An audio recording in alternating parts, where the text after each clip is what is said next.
Welcome everybody to the first Striatech hosted journal club. My name is Thomas Münch and I am one of the founders of Striatech.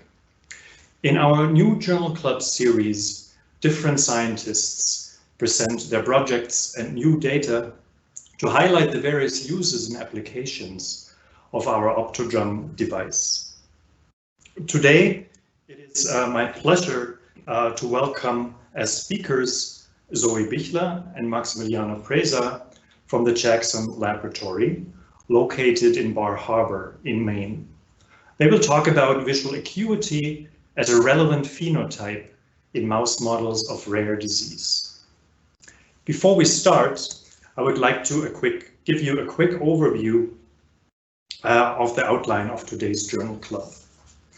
I will begin by giving you an introduction and some useful background on Striatech and the Jackson Laboratory and the research we will be focusing on today. Then Zoë Bichler will give you an overview of the phenotyping efforts at the Jackson Laboratory and the important aspect of validating experimental approaches. Maximiliano Presa will then dive into the scientific part of the presentation, talking about his research on two rare diseases, multiple sulfatase deficiency and Charcot-Marie-Tooth disease. And at the end, very importantly, we will have time for your questions and discuss your questions. Throughout the live stream, you will be able to ask questions and also to give a thumbs up to other questions. A quick word about asking questions. The interface can be a bit confusing. When you want to ask a question, the cursor by default is in the name field. Giving your name is optional, but you have to click into the question field before you start typing your question. If you do not click into the question field, you will accidentally type your question into the name field. We are very much looking forward to your question. Striatech is a young biotech company from Tübingen, Germany. We specialize in the development of neuroscience testing tools, in particular for vision research. The Striatech founders are all experienced neuroscientists in the field of vision research. The Jackson Laboratory is probably best known for their mouse models, where you can order mice for your research from over 8,300 strains. But in addition to that mouse colony, the Jackson Laboratory is also a research institution with more than 70 research faculty. The focus at JAX are the genetic and genomic factors underlying health and disease. Part of this effort is that the health status of the studied mouse models need to be monitored to characterize the disease in the first place and to evaluate the effectiveness of potential new treatments. Neurobehavioral phenotyping is one important aspect of this characterization.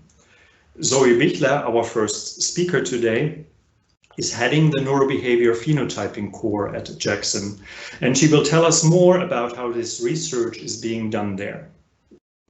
The sensory abilities of mice, in particular their vision, is one aspect that can be compromised in different mouse disease models.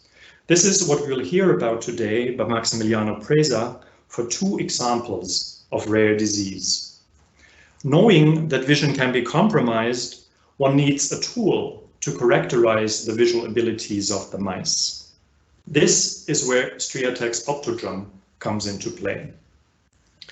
The OptoDrum takes advantage of the optomotor reflex. The optomotor reflex is a visual reflex that makes the animal follow global motion in the environment. Experimentally, you can evoke the optomotor reflex with a rotating stripe pattern surrounding the animal, as seen here. This particular visual stimulus can be adjusted to test the animal's visual abilities. When you make the stripes thinner, the optomotor reflex is eventually not triggered anymore, and you have found the animal's visual acuity threshold. Similarly, by adjusting the contrast of the stripe pattern, you can determine the animal's contrast sensitivity threshold. So how do such results look like, and what do these numbers mean? A typical acuity threshold of a healthy mouse is around 0.4 to 0.5 cycles per degree. One cycle refers to a pair of one black stripe and one white stripe.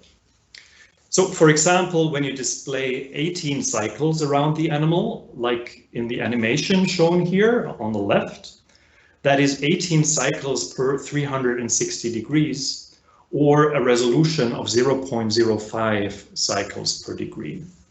In general, a higher number for visual acuity means that the vision of the animal is better. Such optomotor measurements have several advantages. Because it is a reflex, there is no training required. Any naive animal can be tested right away. Second, the animal does not need to be restrained, nor does it require anesthesia or surgery. The animals can be followed longitudinally over many days or even weeks with a stress-free test. The reflex exists at the time of eye opening. It is therefore possible to characterize and follow the animal's vision even for early onset diseases. One can easily explore both visual acuity and contrast sensitivity, and all of this is fully automated with our OptoDrum. Because of these many advantages, vision testing with our OptoDrum can be easily incorporated into a comprehensive testing regime, and you will see examples for this today. With this introduction, I again want to welcome today's speakers, Zoë Bichler and Maximiliano Presa. Zoë Bichler is a specialist for experimental behavioral studies. She got her PhD in neurosciences at the National Center for Scientific Research in France, followed by postdocs in Germany and in Spain. After a couple of years in the private sector, Zoë moved to the National Neuroscience Institute of Singapore, setting up a new laboratory for behavioral studies and a behavioral platform. She worked there for over 10 years with co-appointments at 2 other universities in Singapore. She moved to the Jackson Laboratory a bit over a year ago to lead their Behavioral Phenotyping Core. Our second speaker, Maximiliano Presa, received his PhD in immunology at the University of Barcelona in 2012. He joined the Jackson Laboratory as a postdoc to work in the field of type 1 diabetes. And since 2017, he is a research scientist at the Rare and Orphan Disease Center at Jackson, where he leads a team that assesses and validates new mouse models for human disease. The focus here is on preclinical studies that support the translation of new therapies for rare disease. Thanks again to both of you for presenting here today at the Striatech Journal Club. Zoë, please go ahead.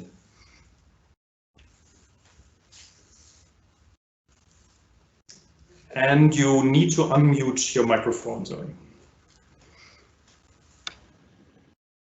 Okay, can you hear me now? And yes. Can you see my screen? Thank you, Thomas, for this kind introduction. And I'm very glad to be here today to present the phenotyping activities at the Jackson Laboratory. The Neurobehavioral Phenotyping Core is part of the Center for Biometric Analysis. And our mission is providing cutting-edge in vivo mouse phenotyping technology to study a diverse range of biology and diseases, and this in depth and at scale with high throughput. And this is all in one centralized location. So the CBA, or Center for Biometric Analysis, has been funded by State Bond and the Jackson Laboratory itself, and it is distributed over 3 floors. It has 26 procedural rooms, 17 anterooms, and 3 surgery and terminal rooms. And all these animals that are phenotyped are kept housed in holding rooms, where we have over 1,500 boxes. And they are in intermediate health status, which allow us to accept most of the animals of this organization. So the CBA is in this building there, occupied by since November 2018. So the scientific and technical expertise at the CBA is thanks to a lot of people, over 30 people at the CBA right now. And this is led by Jackie. Jackie is also leading the knockout mouse project. And so this is one part of the CBA. And the other parts are with 4 different cores. So one is led by Doug, is preclinical imaging. Another one is physiology and cardiac phenotyping, led by Jack. We have another core that is metabolic phenotyping oriented that needs leader. And we have the neurobehavioral phenotyping core that I'm leading myself. And there are also other people that are here, very precious, helping in administration, operation, and other services like also biostatistics. So all together, we collectively participate into a mega phenotypic engine, and where each of us brings its expertise to a number of common phenotypes, and we look at the mice, all different kind of mice, in a general view, musculoskeletal phenotypes, cardiovascular, metabolism, neurobehavior, sensorial phenotypes as well. And altogether, we provide a lot of services, including training in our assays, but also scientific consultation and, if requested, data analysis and interpretation. So it's a huge operation. And at the Neurobehavioral Phenotyping Core itself, we are a dedicated team of 7 people. All the experimenters are experts, and they are all validated in specific assays. They are able to provide reproducible data, and this ahead of any projects that we would take and accept in the core. But the assays themselves are also validated to high standards, and they are developed and improved every day to maximize the effect size of each experiment and provide better data. Of course, despite this standardization, we also do customized requests, and most of the time that's what we consider, of course, and what we have. So we have a lot of assays, about more than 43 different assays. And here you see an example of the general behavior that we observe in the open field. We have here the gait analysis of different strains with a treadmill. We can look at the strength of the animal and muscular strength, but we look also at mood disorders in different mazes, and here, for example, the light out box. And we also specialize more and more and develop more and more assays in to look at the cognitive abilities, and in particular some specific mazes like the Y maze, but also touch screen or water maze, which are a little bit more complex tests. Here, this is a slide that shows you the different areas of what we can propose and all this sort of tests that we have. I wouldn't go into detail, but I've highlighted the visual acuity, and today I'll talk more about this. So in this visual acuity, we are using this virtual platform that Thomas explained to you before. So this chamber where we put the animal on this platform, and we make sure that the camera will be able to track the animal based on the movement of the mouse head. And we use a contrast that is always 100% for now. This is our standard procedure. And this and the experimenter will give an input to the program, and altogether the experiment lasts more or less 12 minutes to 40 minutes per animal and can go up to 20 minutes per animal. So how do we validate the data ahead so that we are sure that we can test your mice from the researchers and get reproducible data? So for this, we test different genetic background. We can test different group of mice that are treated with specific compounds or that have different ages or sex. So I will give you two examples here. It's visual impairment with blind mice. And for this, we take this mouse line, the C3HFE, that are blind because they have an allele that causes the retinal degeneration. And if we test these mice as compared to the CBA-CHE, these are male mice, adult, 8 weeks old, you see a huge difference in the threshold that Thomas explained earlier, the meaning of. So we can really discriminate those two group of mice. Another example is the effect of sex and age in C57 Black 6J. And in this example, we have tested all at once by the same experimenter again, the visual acuity threshold in four different groups of mice. And based on this experiment, we can say that there is no difference, no sex difference between male and females. They have the same threshold. However, if we test the young animals as compared to aged animals, so they are about 2.5 months old as the young animals and 13 to 20 months old as aged animals, and you can see here that there is a huge difference in the visual acuity linked to age.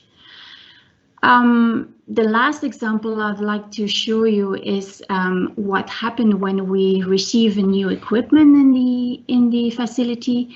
And what we do with this new equipment is that we compare this one with the equipment that we have or with data that we had before in order to readjust the baseline or see whether there are any differences. And here you can see that when we have tested the Striatech instrument as compared to the other one that we have in the facility, we can see that the baseline of visual acuity is different.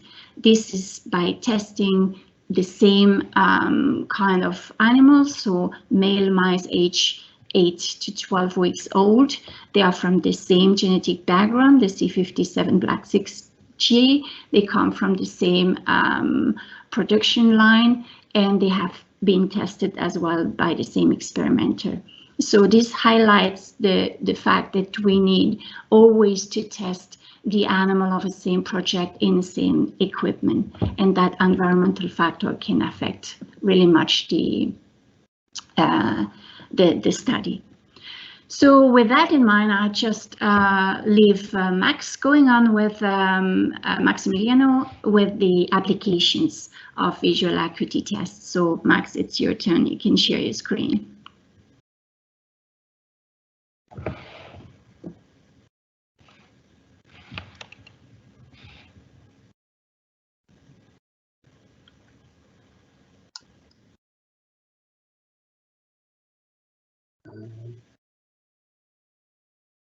Thank you, Zoe. I'm sharing my screen now.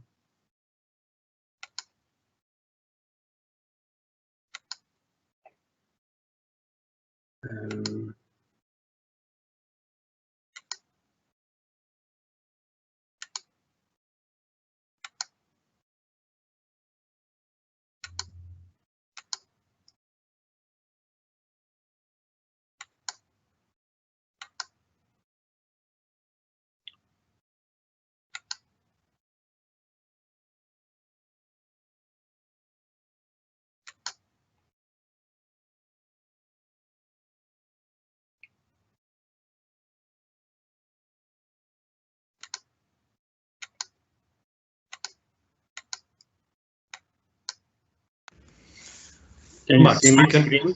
we can see your screen, so you can go ahead if you want. Oh, just a second. I haven't problems changing my slides. Oh.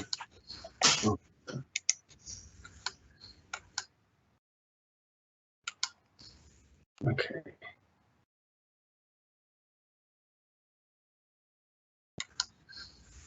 So can you see in the slideshow?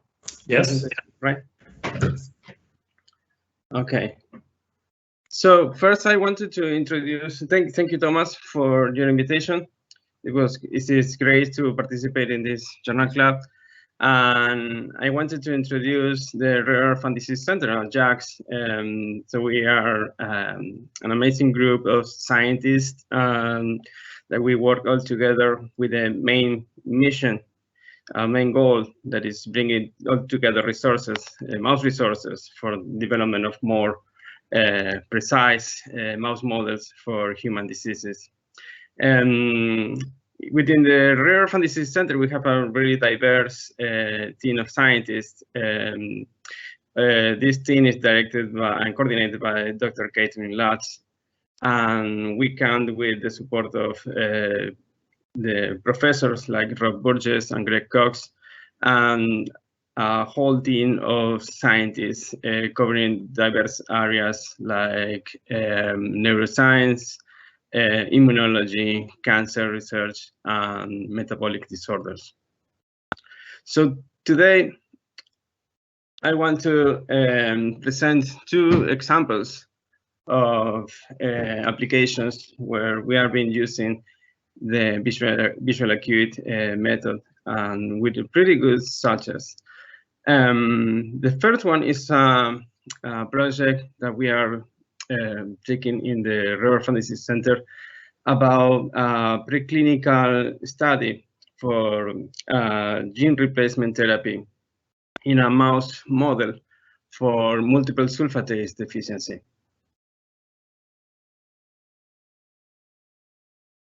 So first of all, what is a multiple sulfatase deficiency? So this is a rare disorder. It's a lysosomal storage disorder. It mainly affects the brain, skin, and skeleton from usually kids. It's caused by the loss of function mutations in one single gene, the gene called SAMF1. It's a autosomal and recessive inheritance. So it's considered an ultra-rare disease. By now, we have only about 50 living cases identified worldwide. And the disease varies, the phenotype of the disease varies a lot depending of the kind of mutation in the SAMF1 gene. Where you can have cases with neonatal onset, late infantile or juvenile. In general, it involves loss of mental and motor abilities, and then also is characterized by a progressive vision loss. And by now, there is no cure available. So the gene SAMF1 is a really key gene in the metabolic pathway for the activation of sulfatase. So if the key gene in charge of the activation of 17 downstream sulfatases, that's why it's so severe, the phenotype caused by deficiencies in SAMF1. In terms of the mouse model that we have, back in 2007, a team led by Dr. September et al. Developed a new mouse knockout for the SAMF1 gene. And this knockout mouse was able to represent several phenotypes seen in patients. However, the model in general is far more severe than we can usually see in most of the patients. The life expectancy of the mice, this lifespan is about 30 days in average, but we can always find some mice that can escape and have longer survival. The mice also show craniofacial features and a reduced body size. For our study, what we choose to do was starting with these knockout SAMF1 mice. We decided to test the ability of a new viral vector, AAV9 SAMF1 construct that should be able to replace the deficient mouse SAMF1 gene for the human SAMF1 version. So we did injections in the mice by intrathecal administration at postnatal day 7. We also tested the potency of the virus at the same time. First, so comparing the highest dose with undiluted construct to 3 different dilutions of the same viral vector. So we performed a continuous monitoring of survival, growth, and some behavioral outcomes during the lifespan of the mice. And we have an endpoint fixed at about 18 months of age. So this is kind of partial preliminary data that we have. The mice is almost reaching to the endpoint. So far what we have is that the survival in mice injected with undiluted viral vector, or even the first dilution of 1 to 4, was able to rescue or improve the survival and lifespans of the mice by having a 60%, about 60% survival of more than a year after the injections. We also saw those response even result regarding to survival. So it's clearly a dose response dependence for survival in these mice. So what the most important part that I would like to share today is what we actually found in these mice. So as I said before, in humans, it's very common that patients develop a progressive vision loss. So we also noticed this vision loss in the knockout mice. As you see in this graph, 9 months of age, knockout mice untreated shows a huge, significant reduction of the visual acuity threshold compared to wild types and untreated. But if we look at the knockouts treated with the highest dose of AAV9 via intrathecal, or even treated with a low dose of AAV9, the mice are able now to have a more a better vision threshold compared to wild types, and it's totally comparable to wild types and treated controls. So, however, when we look at these mice again 3 months later, we notice now that actually the mice that received the low dose of AAV9, they have a poor, very low threshold. So the benefit of the rescue that we were able to have was totally dose dependent. And probably the most important fact is that the high dose injected of AAV9 was able to almost 100% rescue the vision phenotype, as you can see, compared to the wild type controls. Next is a cardiac phenotype that we also find in these mice. This is thanks to the help of Jack in the CBA. He was able to run electrocardiograms in these mice. We found that actually the knockouts mice show a low heart rate. And as you can see in this graph at 9 months to the left. But when we injected the mice with the highest dose intrathecal, we actually were able to rescue this phenotype, and now the mice has a better cardiac function. However, when we look at the 12 months time point here to the right, the best rescue was achieved with the highest dose of AAV9. And once again, we see that the benefit is totally dependent of the dose injected. So to summarize this section, we found how the AAV9 SAMF1 gene therapy can improve survival, extend lifespan, and by now we don't see any signs of neuropathy. We also see that the gene therapy approach is effective, targeting the CNS, and it shows we are able to find improvements in ophthalmic and cardiac phenotypes. We also noticed that how the benefit in these two phenotypes, it was totally dose dependent, and how the best benefit was achieved with the highest dose. And by now, we haven't seen any signs of toxicity or cytotoxicity in the mice after more than a year of treatment. Now, we strongly consider that this will be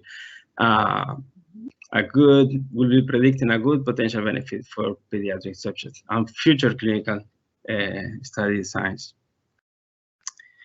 So the next topic that I want to show today is a different kind of approach that we perform here in the Rare Orphan Disease Center.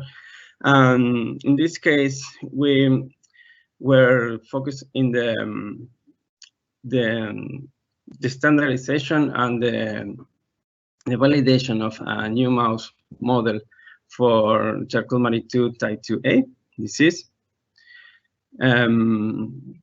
So Charcot-Marie-Tooth type 2A disease is a peripheral neuropathy, and there is no cure for them. It's caused by dominant mutations in the gene MFN2, mitophysin 2.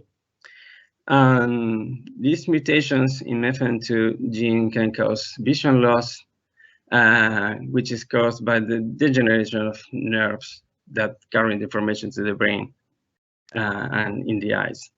So the mice model that we are intended to use for this disease was developed by Zoë and Dr. Bichler's lab back in 2019.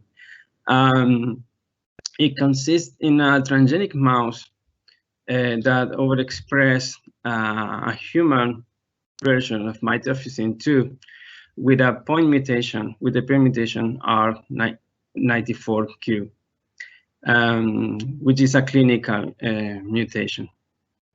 So these mice overexpress this human form of a mutated form of MFN2, and they show really kind of early onset phenotype, like characterized by peripheral neuropathy.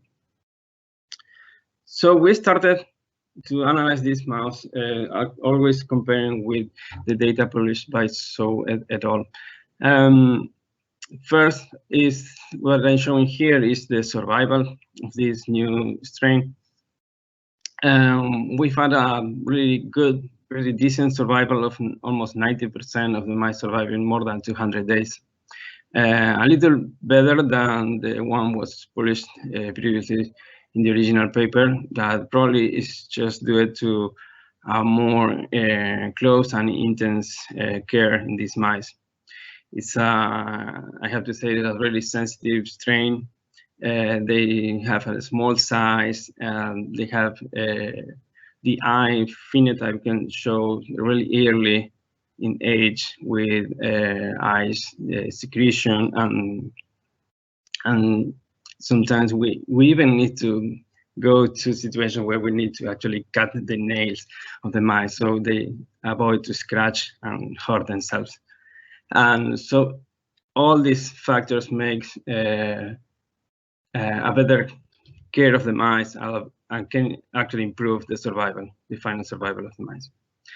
In terms of growth, we actually have the same growth pattern as the publication. In terms of the vision phenotype, we ran a visual acuity test at 6 weeks, 1.5 months, 2 months, 4 months, and 6 months of age. At all these time points, we saw a significant decrease in the threshold for visual acuity. And actually, the threshold was even getting worse and worse and worse as the mice age. So the difference with the wild-type control was even greater at older age. But it still was possible to identify differences early time points, which usually is really important in terms when we think about in terms of platform development. If we want to be able to use a mouse model for test compounds and drugs, we should be interested in start as early as possible, and actually use a window where we actually can see and identify clearly a phenotype. So thanks to the OptoDrum, we were able to actually achieve that. So to summarize the findings in the validation of this mice model, we were able to reproduce most of the phenotypes published in the original paper. Motor neuro phenotypes by Rotarod, visual acuity, as I said before, grip strain, and open field phenotypes. All of them were totally verified in our hands, and all the work done in the CBA. So as a conclusion, we can say that most of the phenotypes reported in the original paper were recapitulated in our study, and the growth rate were similar to what the doctors report in his group, and the survival rate was slightly higher in our colony, that possibly to the difference that I mentioned before about mouse care. And for in vivo testing, we should consider visual acuity, Rotarod, and grip as the best battery. And probably we should be able to start at 6 to 8 weeks of age without any problems. So I just wanted to acknowledge my team and Getting Loose Lab team that has been working in these 2 projects. Sondata Ray, Tara Murphy, Harold Combs, Randy Walsh, Mickey Kennedy, and all the team from the CBA, and Zoe Bichler team, and Hongwei Jin Jack for all his efforts. And I will be happy to answer any questions that you may have.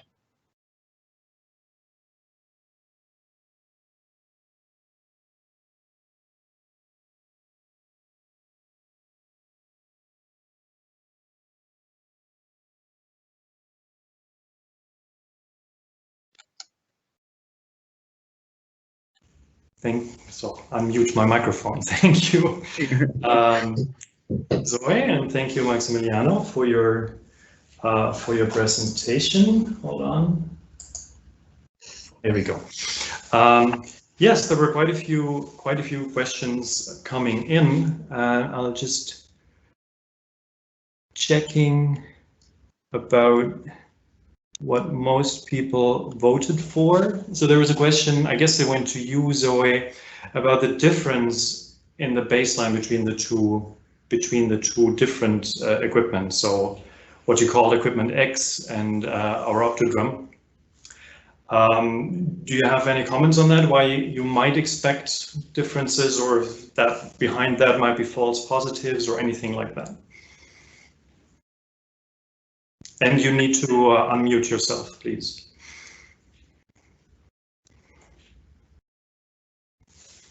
Is that the right? I have a double panel. Do you hear me? We can hear you, yes. Good. Okay. So the comparison of the two equipment is giving me a different baseline. And this can be explained by many different things. First of all, is the two different system may have different algorithm, so that the threshold at the end may give slightly different numbers. The thing is also that despite the fact that we try to standardize the environment completely, it might be that there is a difference, for example, in the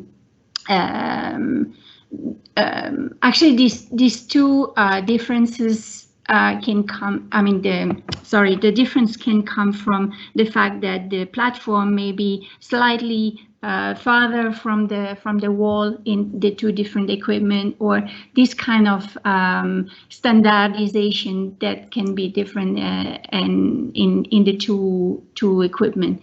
And then the algorithm the calculation may be different. This I don't know exactly how it works. But the fact is that we have what we want to. Our goal in the core is to reach the knowledge of different baselines, so that we are sure that we will always use the same equipment for an entire study, and that these baselines are actually in the common accepted range of this particular genetic background, this mouse line. And also, one thing that is very important is to know that the equipment itself is able to discriminate the groups that we currently and usually test in the core. So blind animals, or older, or then transgenic or not transgenic animal, for example. And this is what we test ahead. Mm-hmm. Yeah, thank you. And maybe one thing I can add to that: the result, or the value for visual acuity that you get depends on the contrast that you measure the animals at. So you mentioned that you measured 100% contrast. That is of course true, but if you imagine these animals are surrounded by computer monitors, and depending on the quality of the monitor, and you all know this, you know, the contrast that the monitors give can be a bit higher if you have high quality monitors, or it can be just a bit lower if you have low quality monitors. And you know, just using different monitors naturally would therefore, or could therefore, lead to slightly different results. And maybe let me add to that question another question that was along the same line. Somebody asked that, looking at your baseline data that you showed there, it looked like the variation between mice was not as strong in equipment X, and in the Striatech equipment you had a higher variation. Why you would nevertheless prefer to use Striatech's OptoDrum? So first of all, we have the two equipment, and we are using both equipment. What I can say for Striatech is that we like this equipment because it is more automated. And so the experimenter has to give much less input as compared to the other one. The equipment X is a little bit older as well, so that may explain why it's less automated. And yeah, Striatech in general is more easier to use and more friendly. So the last experiments have been done with this equipment. Yeah. Okay, thank you. Then I have a scientific question. And the question, I guess, refers to the to your first mouse line you described, Maximiliano, whether the improvement in visual acuity that you observed after treatment, whether that improvement was correlated either with histology or with ERG measurements?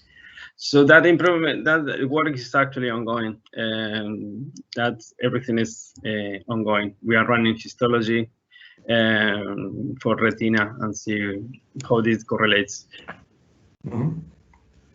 Okay, and related to that, I guess, is, I don't know if you know that already, at what level of the retina or the optic nerve do you think your treatment helps to prevent the damage?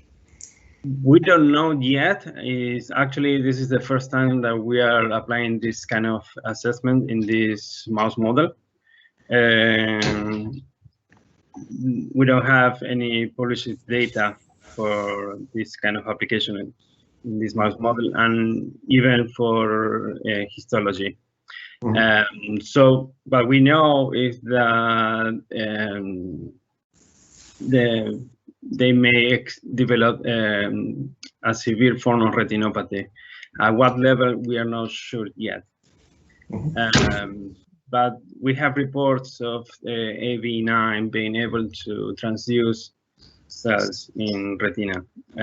So we will also be assessing that part. Mm-hmm. Okay, yeah, that was one question as well, whether you know whether AV actually gets to the retina when you inject it intrathecally, or if it goes there, and if it goes there, which cell types are actually transduced. We actually don't know that also. That's okay. Also ongoing.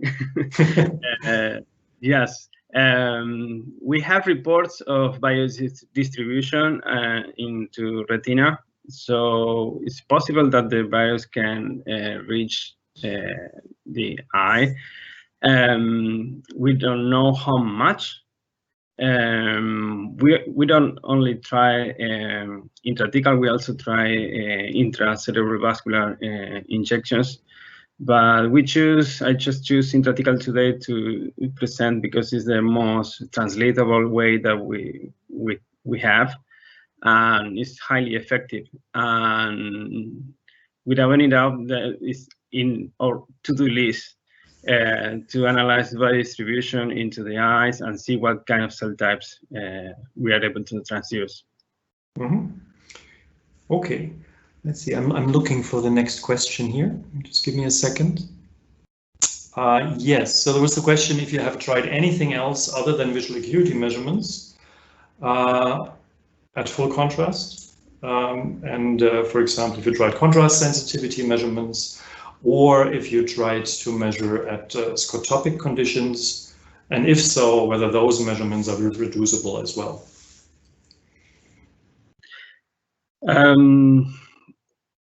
The other measure that we tried, so the other method that we tried besides visual acuity was ERGs, but that was done in a slightly different model than the knockout that we have. Mm-hmm. Those mice actually shows significant difference by ERGs. But by now in this study, we are going to be relying in histopathology. Mm-hmm. Since we already have everything ongoing, we don't have access now to ERGs. So for the main part of the study, the last part of the study, which we are now, we are going to be relying in histopathology to compare to the visual acuity results that we have. Mm-hmm. Yes, maybe I can add to this what you just said. And another question that was asked is more of a methodological question, I guess referring to my part of the talk. Why one would give the visual acuity in terms of resolution in the outside world and not in terms of sizes of the object on the retina, and how they would relate.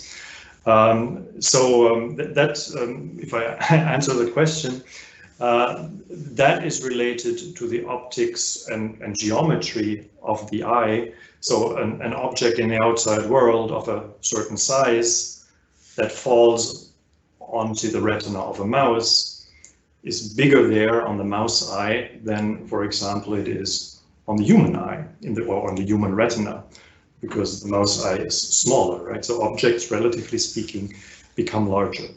And giving giving these resolutions in terms of actual resolution in the outside world makes such measurements comparable. And that, I guess, is the main reason why one would do that.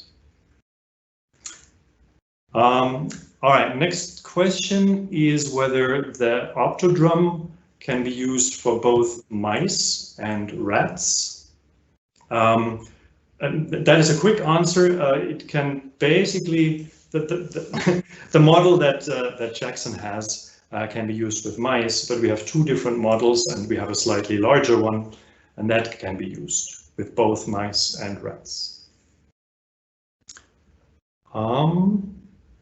Then there was a question again to your talk, Maximiliano, where it says that the knockout mice do not appear to survive beyond 3 months of age, but in your control data, you showed untreated knockout mice at the age of 9 months. Mm-hmm. So what about that? Yeah, so that's a good question. And so I had to mention that this knockout mouse is a really severe mouse model, and is tremendous the influence of the genetic background. The original published strain was created in a mixed background, Black 6 and 129.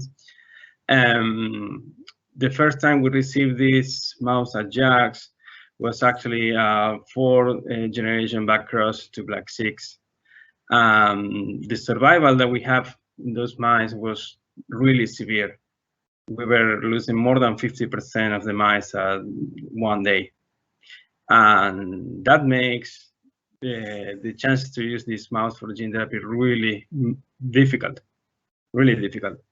So we opted for an option that was to introduce more 129 background. The fastest way that we have at that time to do this was just to outcross the mouse, which was about 90% Black 6, outcross it to 129. And so we ended up with a F2 cross Black 6, 129, with a high possibilities and high chances to get recombinant mice. So this increased a lot the variability in the phenotype. And the other thing is that what you're seeing in the graph is actually mice that were selected postnatal day 7. We were actually losing about a median of 50% of the mice at day 19. So we were losing a lot of mice before the injection day postnatal day 7. So the mice that we have, those are actually survivors. And from those survivors,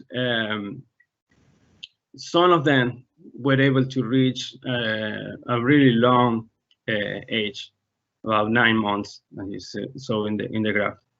But all of them, they ended up not doing well and meeting euthanasia criteria. But it's clearly the difference with the injected mice with the AAV. So variability in genetic background is the main reason or answer that I have for this variability in survival. Plus the fact that we were actually selecting the best mice, the mice that were surviving postnatal day 7.